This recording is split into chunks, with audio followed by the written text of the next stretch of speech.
இரண்டாவது விஷயம்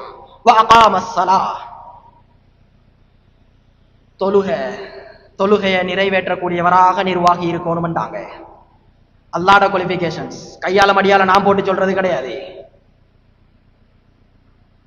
இது என்னன்னு சொன்னா, பள்ளிக்கு தொழுகிறதுக்கு பக்கமே இல்லை, இவரு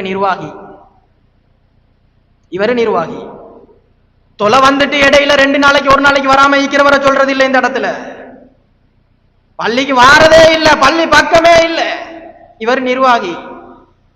பள்ளிக்குள்ள என்னவாப்பா தெரியும் நிர்வாகின்னு சொன்னா? பள்ளிக்குள்ள என்ன நடக்கிறதுன்றாச்சும் தெரியுமா? தெரியாது. இனி நிர்வாகியா போட்டா விளங்குமா? விளங்காது. அவ்வளவுதான். ஒரு நாளைக்கு 2 நாளைக்கு தூக்கம் போறது மனுஷன் தானே, மலக்கல்லிய மனுஷன் தான். அது தவறுகள் நடக்கலாம், பிரச்சனை இல்லை, அது அல்லாஹ்வோட அவர் பார்த்து கொள்ளட்டும். பள்ளியில என்ன நடக்கிறது கூட தெரியாதவரை நிர்வாகியா போட்டா எப்படி உருப்படி இல்லாம தான் இருக்கும். அடுத்தது பள்ளி நிர்வாகம் என்றது பின்னுத்து கேட்ல இருந்து முன்னுத்து கேட்டு வரைக்கும் அல்ல. இதான் பள்ளி நிர்வாகமா?